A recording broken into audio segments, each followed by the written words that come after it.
Hey everyone, I'm Jimmy Owens and welcome back to another episode of Behind the Unicorn.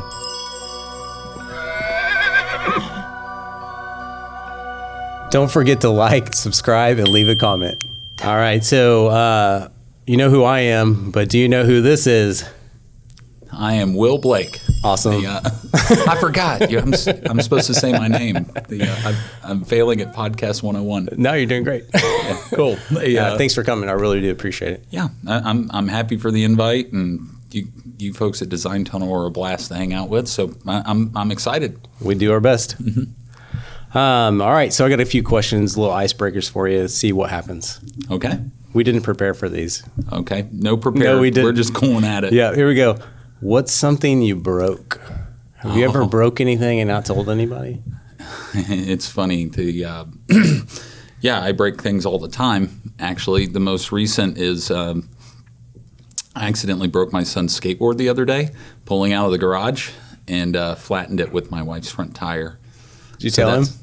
Yeah, I had to fess up to that one. Okay. Sorry. Yeah. I tried to get to the store and back before he noticed, but no, he picked up on it. Yeah. So I got chewed out when I got home. I thought it was going to be like I didn't know you skateboarded, but you don't skateboard. Yeah, I skateboarded for about 2 seconds, and then okay. Yeah. And now you know the rest of the story. Yeah, right? There's a famous saying. Yep.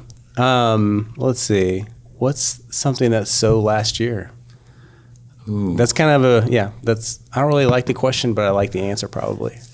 So last year, well, first off, I would say COVID. But boy, it seems to keep rearing its ugly head. But I am choosing to accept that it was so last year. Yeah, I agree with you. I was going to say COVID excuses. Oh, I like that one. That's right. You can't use that anymore. Mm-hmm. Get out of here. Yep. It's so last year, man. That's funny. When seagulls squawk at each other, what are they saying?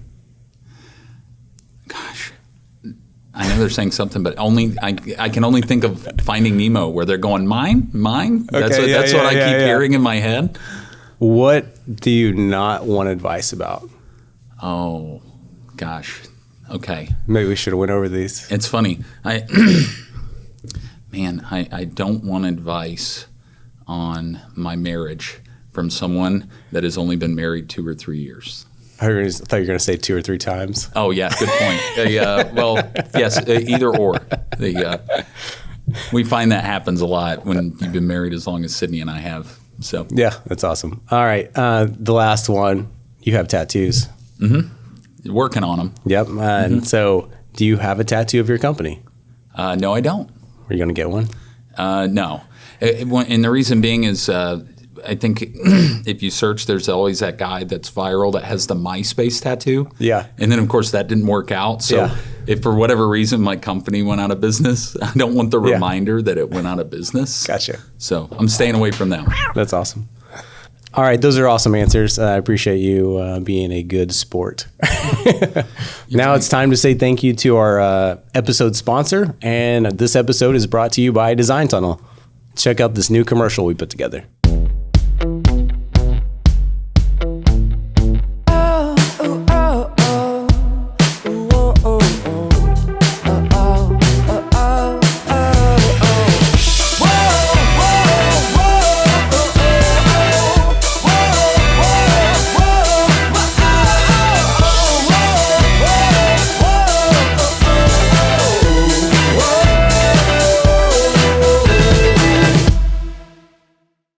All right, and we're back, and I'm looking for my infamous question, but I don't really need a card for it.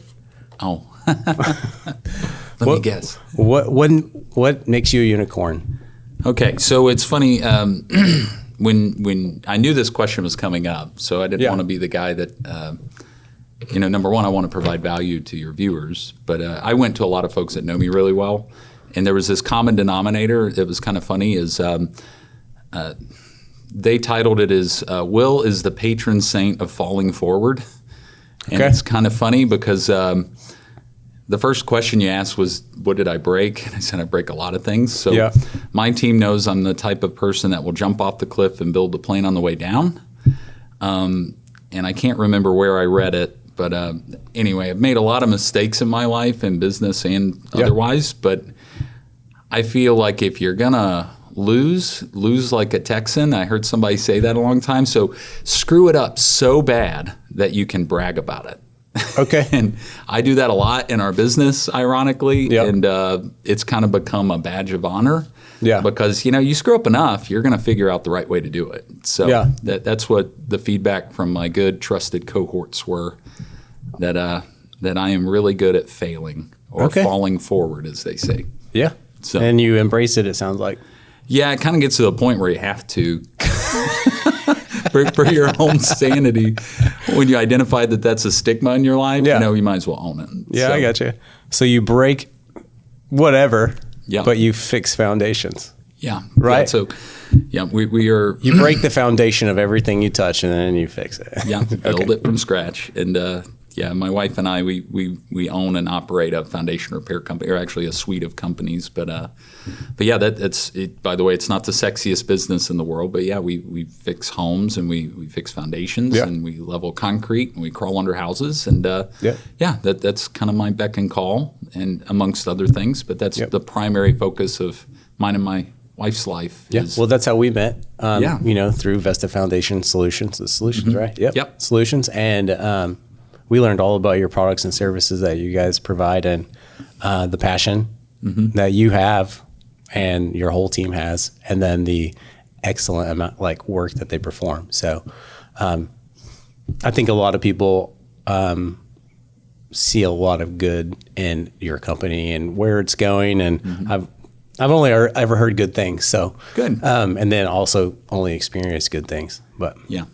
Well, it's funny when we talk about the business, there's the hard aspect of, we fix houses, right? But I think you've, Jimmy, in our conversations even heard me say that not even I wake up every morning thinking, man, I can't go wait to fix a house, right? Yeah. And it's just not how our brains work, and because it's just not a glamorous business. But the other aspect is trying to find fulfillment for our people, because we currently have 92 employees amongst our 3 offices, and we just try to find out what do they want out of life, and what do they want out of their their lifestyle or their job, their family lifestyle job, and really Vesta and their job is just meant to be a vehicle to get them towards that. So and it varies from person to person. So that's probably some of that energy you experienced at our office, which most people do, and I like to think that it's it's just an experience, and it's a family atmosphere, and it's not fabricated, and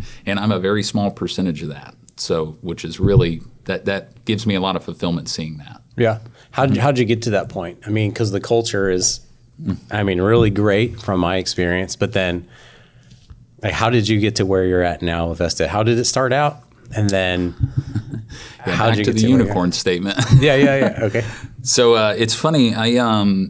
My father was a general contractor. I grew up in the mountains of North Carolina, and I had a business there many years ago with a former business partner, and we grew a company from about 3 employees to 60, 70 employees, about $9 million in revenue, and that was my first lesson in young, arrogant leadership and contract law.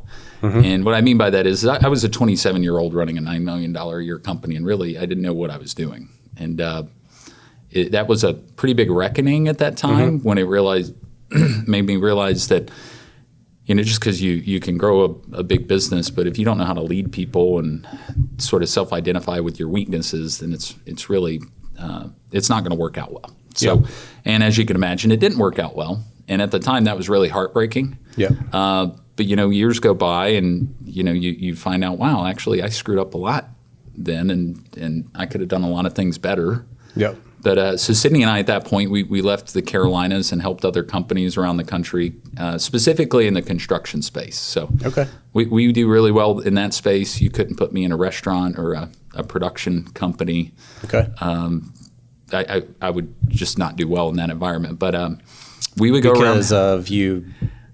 It's just we understand that business model really well. Okay.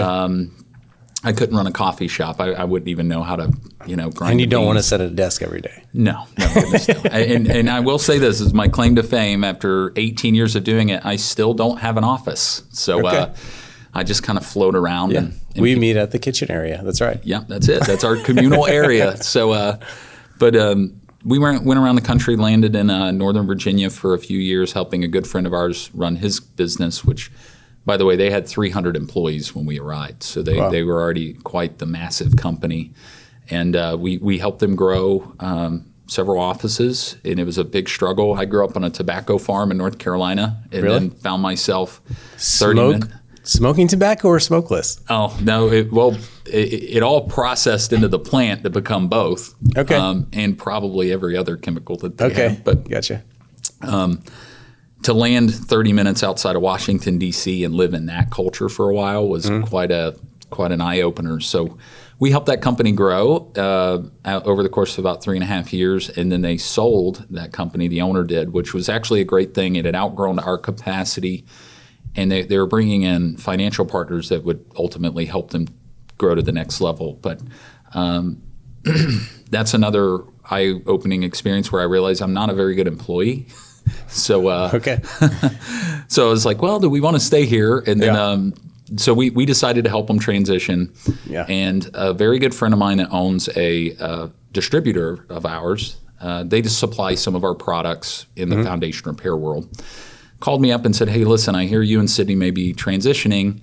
I would really love for you to take the opportunity to look at a few open markets around the country that we have had trouble growing. And they're not the type of company that would just sell their products to anybody. They want to give them to people that match their core values and also are people-centric, which you've experienced in our company. Yep. So we packed the bags after writing business plans on several markets and loaded up the U-Haul and trucked across the country and landed in Oklahoma City December 28th, 2016. And not knowing anybody, started Vesta. And we just started the same thing we've always done, a foundation repair and home improvement company. Just trying to do the same thing we've always done, but also learn from our past to say, where can we make this? If we're going to do anything, we got to have fun doing it, right? I mean, would be nice. We have to, yeah. And by the way, it's not always fun. It's like a marriage. There's good days and bads, and you just got to make it work. But you got to make sure at the end of the day, you have to genuinely like where you work. Yeah. And knowing the type of work we're in, you have to find out like what does make your workplace fun, and then just try to find people that think the same way you do, and then rinse and repeat, and then what do you know? You grow from there. So we officially launched January 4th, 2017. That we call that our open day because that's when our website started. Okay. And then we just have been repeating the same things just with a little bit more intention. And now we have 3 offices. We have our headquarters in Oklahoma City, one in Springdale, Arkansas, and then we have we call it the baby of the family. It's our startup in Dallas, Texas. And and we're just going to keep doing what we do. So it's impressive. Yeah, well, thanks. It's just, from the business world and the circles we maneuver around. Pardon. Well, Jimmy, you know this from the circles of influence we have in the business world that, there's always someone more successful around the corner or done more. So we just look at it and say, wow, we've got a long ways to go. But, it's all about the journey, right? Yeah. So, creating all those systems and processes and all the things that just go through my head, right? Yeah. I'm just like, wow, right? Because we do try to do that here on a daily basis, and it's never really over. No, it's never over. You can always improve on that system or process, and you know what I'm saying. Well, it's funny. Systems and processes are not like a sexy thing, right? But they're just an element that helps you just translate the experience you want someone else to have to another person. And you're right; it never stops. We're always talking about. But what is sexy is whenever Jimmy's sick, the projects are not hurt. Everything happens, and that's the best thing about all of it. And I think that's where we're at here with our company, is trying to take that to the next level. So we create the consistent product like you guys have, and you can scale it. So that's awesome. Anyways, business hacks for our audience. You got any of those? I'm sure you got a few, but which ones? Hacks. Do you have a favorite business hack that you? So let me think about this. Man, I should have listened to these questions first so I could add value to your listeners. But I'm going to speak specifically to the industries that I know a lot about, meaning the construction world or manufacturing. I call them blue collar industries, but I think the first thing is on the business hacks is back to systems and processes. Okay, you have to have those to help grow your business. And most people get stuck because they can't imagine a system and process when actually your vendors and other companies have already made the systems and processes, and just ask them for it and they'll give them to you. So we like to share systems and processes with a lot of other companies that have the same culture. And then we say, how are you doing that? And then they tell us, and then likely they probably have it printed off in a binder somewhere. And what do you know? You just carbon copy it and change the logo. Yeah. Put your little tweaks on it and off you go. So you talk to people in your network versus ripping somebody off. Yep. Yeah, exactly. You just try to provide value. You know? That's awesome. Any other business hacks? It's funny. A lot of folks, if you are a business owner, which Jimmy, you are, you probably read this common message about working on the business rather than in the business. Sure. I think Michael Gerber made that famous through the E-Myth. Yep. That's very wise, but try not to exit too quickly. When I say exit whatever your responsibility is. So we have a saying in our company like mind your business. Yeah. Meaning whatever the role you're in, make sure you stay in that lane until it's fixed and fixed right before you can move into another area. Yeah, so makes sense. I'm really bad for that, where I start a project, I get 80% done, and then I'm off to the next 3 projects. And my team's really good about keeping me in line. So just making sure that you're working in the business when it's needed, and then you can go to working on the business. Yeah. And you might find yourself jumping back and forth, but just be patient. So. Yeah. Okay. Yeah, no, I can appreciate that whenever we're working here as well. And we're like, well, hold on, we need to do this first still, right? Or Jimmy, do you have this done? And you're like, I need that, and I can appreciate that. Well, and maybe this could help. And it popped into my brain, and I'm genuinely trying to provide value. So as a business hack, COVID presented a lot of challenges with hiring and recruiting and the talent pool. We've heard this issue of the Great Resignation. Well, we at Vesta actually found benefit from that, and we changed the way how we communicate with people looking for work and people that may be on the market, whether or not they're employed or not. And if you are calling your candidates from Indeed or ZipRecruiter, stop. Stop calling your candidates. Okay.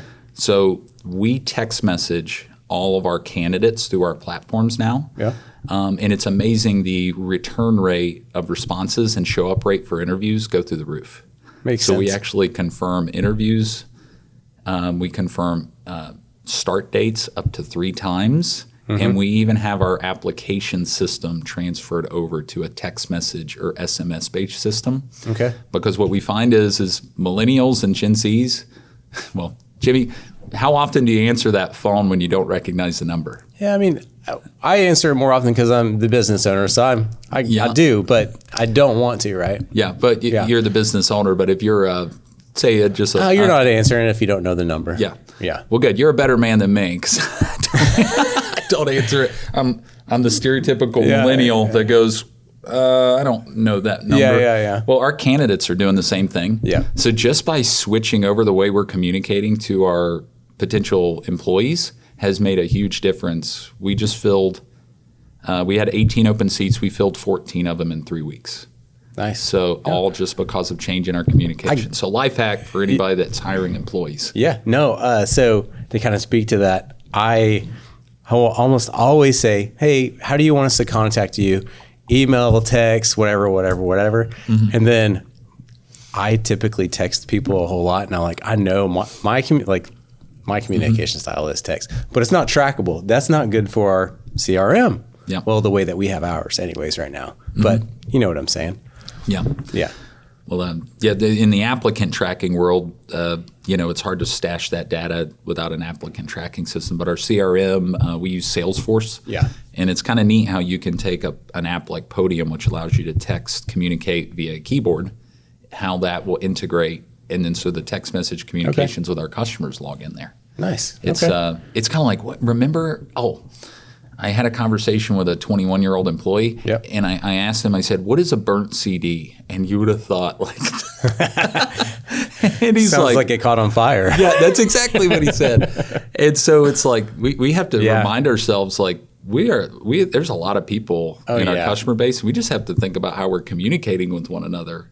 And it's just funny how the world's changing. So. As long as, I always say, like, as long as people are having problems communicating, we have a place with video. I mean, we need the visual aid, right? We need something, That's cool. Okay, so I know I keep asking you, business hack, life hack, any more you want to share? I mean, you got some really good ones. We could probably stay here for a couple hours. So, want to order lunch? Business hack or life? Oh, yeah. So you can go ahead and throw dinner on there too. Ryan, get the beers. We'll be here a while. I guess it's funny. Life hack. I'm really bad for this, Jimmy. By the way, Sydney you're doing great. We don't believe in work-life balance. Like, we bring our work home with us. You and Sydney? It's just part of our life. So we call it work-life integration. And because no matter what we try, we're going to somehow, something in work with our kids, it's going to come up. So so a lot of the, I guess what I would say life/work hack would be virtual assistants make so much help for me. Okay. So if I've just got weird one-off projects and I'm typically not good at, I use a lot of virtual assistants. And when I say virtual assistants, not like Siri, like I find virtual assistants online. And talking about a real person. Yeah. I was because I've never heard of Siri as a VA, or virtual assistant. I'm still on a flip phone, so I'm kidding. But it's amazing. Sometimes, depending on the project I have, they may be in Canada, they may be in Pakistan. They are all over the world, and we forget that we have access to these people to help us with things, and we only need them for a short snippet of time. So there's a lot of times I use virtual assistants for local projects. Then my follow-up question is, because I know I need one. And I don't do them for video. Okay. So, So make you feel better. Yeah. Oh, you don't? Not yet. The follow-up question is, I know I need one, but what should I use them for? Okay. Right? Yep. That's the hard thing, until you can figure out what like. Yeah. So, for example, I just did this a few months ago. So we were doing a competitive analysis of our market. All boring stuff. This is, by the way, I delegate the boring things to my virtual assistants. So I needed to know, based on a new product that we've got, how many different competitors are out there, what their price ranges are, and put them into a nice, easy-to-read spreadsheet that I can do. Yeah. That would have taken me 8 hours and fumbling around Google Chrome. They had it done in 2.5. Okay. And it was probably way better than I could have ever done. Yeah. So little things like that. So typically with a VA, I have to go a little deeper because we had someone on the show about VAs. Oh, that's cool. So you have to usually sign up for a block of hours, right? Sometimes. Not with where you're at. Yeah. It depends on what I need. Okay. Like, for example, I just had an interview with a virtual assistant, and we were looking at blocks of hours and 6-hour blocks. But then on another project, I just needed a bunch of files converted over to vector files. So I just went on Fiverr.com. Okay. Cost me $5-10. Yeah. And then I got it in 24 hours. Okay. So depends on where you're at and what you need. Okay. And makes sense. I just like hearing, can you see it in my eyes? I really just like hearing what you use the VA for, because I know I need one. I just don't know what I need them for. Yeah. It's like, what can we cut out of Ryan's to-do task on the production side? Yeah. To where hopefully Ryan can go home and spend time with his family rather than sitting here mixing down videos for DesignTunnel all the time. And writing scripts and making animations. I know, you're working them too hard. Yeah. Anyway. Got everything from... Make a list, Ryan. Prepping tax work to all sorts of stuff. It's pretty neat. So okay. Tax work too. See? I just need these topics. Be now. I'm like, that's what I was like. Because I think there's a point with the VA that I'm like, I would want to almost hand over the most risky stuff, and that's not why I haven't ever used them, right? Yeah. Yeah, but you got to be careful on some of those, especially on compliant-related topics. Yeah. But we get wrestled around with this. We all go through our busy seasons in work, right? Where we maybe have seasonality in our business. On taxes, an accountant, obviously, they're really busy around April. But we have the same thing in ours, and we always get in this weird position of, well, do we hire someone for that role, and now they're part of the company in a W-2 level, or do we just need to get through this rough part? Now, If we find that it's needed more than, if we find that it's needed more than 3/4 of the year, and we're growing, and if it has a direct correlation to our customer experience, like our touch points, then let's look at hiring that out in the long term. Right. Okay. So, I've also heard if you're going to contract somebody enough for a yearly salary, then you might want to. Yeah. Anyways. So, now we got a little segment on virtual assistants. Yeah. So I have some marriage advice for you. Okay. Now, how many years? Not really. I don't. But my wife and I, man, God bless her soul. We've been together 25 and married 20. Okay. So we're right on one another. So actually, I can't take advice from you. Do you have any marriage advice? Me? Yeah.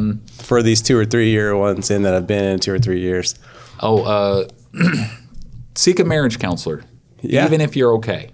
Yeah. That's great advice. It's amazing how you'll learn how to communicate with one another better. Yeah. And, so by the way, for your listeners, Cindy and I have been married 19. Yeah. And we got married at a very young age. We were married at age 20. Okay. And so, of course, growing up through that, our 20s together, we changed a lot. Obviously, we're totally different people. Not totally, but you got to be able to navigate those changes. So, sorry, I interrupted. No, you're good. Aren't you a drummer too? You're a drummer too, right? Oh, yeah. He's a drummer too. I mean, come on. Well, talk about failing forward. I didn't talk about that.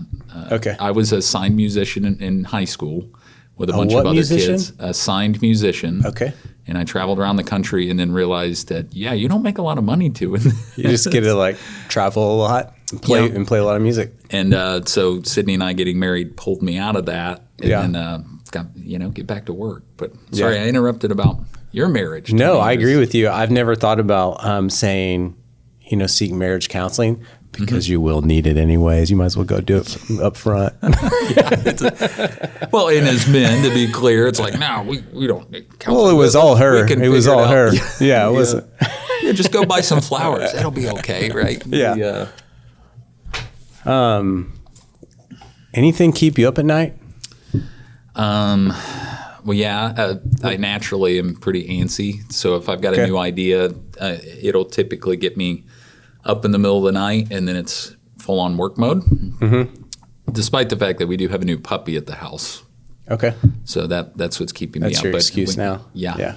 But no, we still have certain projects that it gives me energy and it gives me focus to work on. And if that idea has hit me at 3 o'clock in the morning, I'm going to regret it the next day. But we got to work on that thing right then and there. Yeah. Because otherwise it'll get lost in the world of nodding off and sleep and the snooze. Yep. So idea, you're like, wake up. Oh my gosh, I got an idea, and then you put it in your phone, go back to sleep. Or it sounds like you just start working on it. Yeah. If it's gotten my attention, I'll get up and work on it. So. I'm the other way around. I'm gonna take a note. What time is it? Not time to get up. Yeah. I'm going back. Well, just plenty of coffee. We're working on a new software platform that's revolving around employee engagement and recruiting, trying to help with the recruiting and retention of employees around the construction and manufacturing and agricultural world. Yeah. And so something new that you've been working on? Yeah, the neurons are clicking. So if something hits me in the middle of the night, I'm up, and it just gives me energy to work on it. Yeah, and then, I get it. Those are my productive hours, are between 4:30 and 6:30 in the morning. And then I don't do anything for the rest of the day. I'm just kidding. I was like, I know better than that. Yeah. But no, I genuinely find that that's when I'm most productive. But I do know that I can text you at 6 in the morning and we can talk real quick or whatever. That is, I figured that out about you. Yeah. Unless I'm running and then, but yeah, my wife is a night owl, so she is much more productive in the afternoon, evening. Okay. And then I'm less productive in the afternoon, evening. So it's kind of interesting how we back each other up.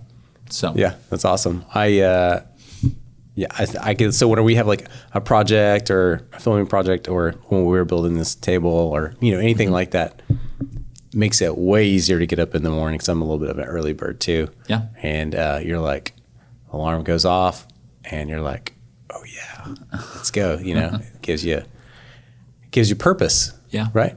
Mm-hmm. Yeah. All right. So I don't know if you really answered this, but I want to ask you. You may have. Okay. Why do you do what you do? This is one of those interesting things. I ask employees this and other business owners, and then you kind of get met with two palms up. So honestly,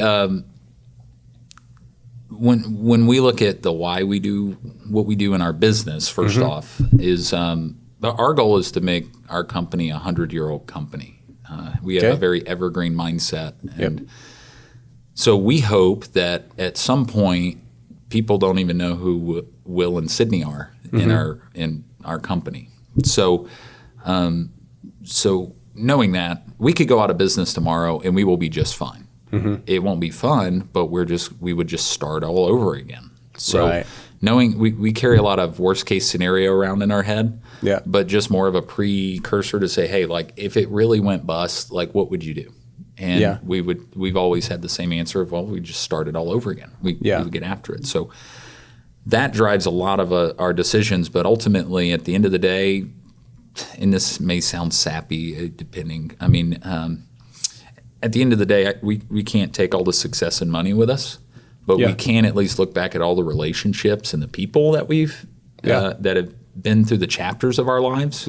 So that's why we do what we do with our companies. And I say companies plural because we have 4 portfolio companies now. Okay. Is at the end of the day, are we bringing value to other people's lives? Not only from the employee perspective, but from a vendor perspective. Like our relationship with DesignTunnel.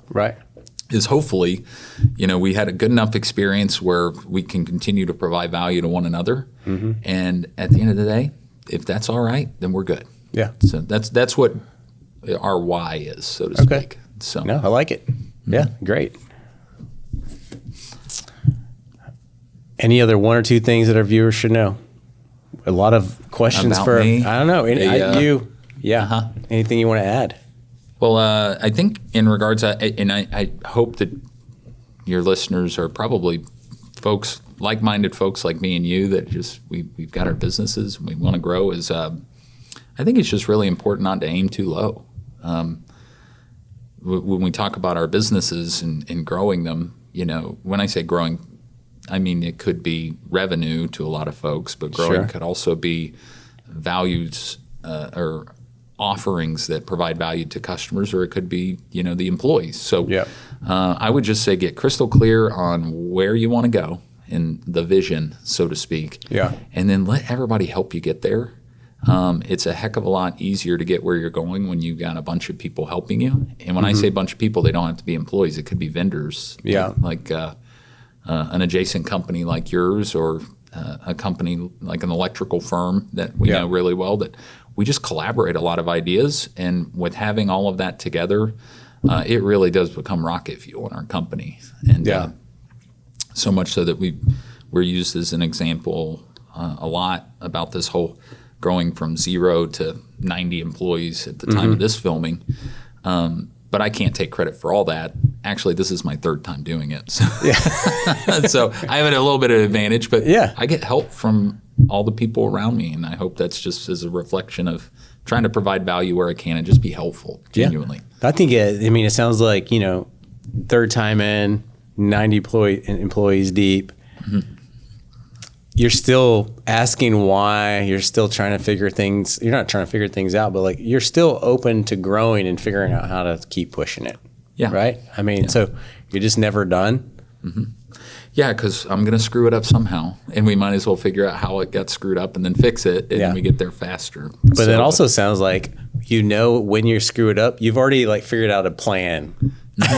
Well, now it's funny because we obviously are at a different phase in our company. We have a leadership team of 9 folks, so now they're kind of like in padded suits waiting for the next Will Blake screw up, and now they're prepared for it. That's funny. And then they're like, all right, here it comes. It's kind of like that scene in Braveheart where they're like, hold, and then finally go. So that's how my leadership team is now. They can see the big wave coming, and then they know and they're prepared for it. And we've actually, ironically, have a system and process when there's some new big idea or new project coming on the horizon. How do we mitigate? that sounds negative. How do we mitigate the damages, but actually how do we maximize the success of it? And that's pretty cool to see. And seeing that from just 2 or 3 people all the way to now, it's pretty rewarding. So when you say now, hey guys, I have an idea, that person goes, you didn't talk to so-and-so. So you haven't started the right process yet, right? To get through the funnel, to get the idea on the board. That's so funny. Yeah, so by the way, I was 5 minutes late to today's interview. That's because I bypassed the system and process in our company saying, hey, you didn't actually communicate that through the right channel, so let's rewind it back. And I'm like, oh, yeah, it's like they're preventing me from hurting myself. But it's all in good fun. Yeah. And we have enough trust with one another that it works out great. So. Man, I can appreciate those things. This is like checks and balances. So Yeah, and absolutely. And it's accountability with tough love. Well, I think also like even on like a video project or anything, like we can do anything. You guys can do anything. Once you start boxing me in and I have systems and protocol, now I'm making a better product. And, I mean, it comes with the territory. Yeah. Ryan, do you have any questions that you want to ask Will today? He's still here. No, I think. Okay, cool. All right, cool. Man, we didn't even say this in the beginning. So don't forget to subscribe, like, comment, share with your friends, share with your friends' friends, tell them about Behind the Unicorn. Thank you to our company, DesignTunnel, for this podcast sponsorship. And then thank you to Will. Really do appreciate it. Thank you, Jimmy. Thank you, Ryan. Yep, you bet. Appreciate it. For coming, Will. Yeah, thanks, Appreciate Jimmy. you coming. Appreciate you, buddy. Yes, sir. See you next time. All right.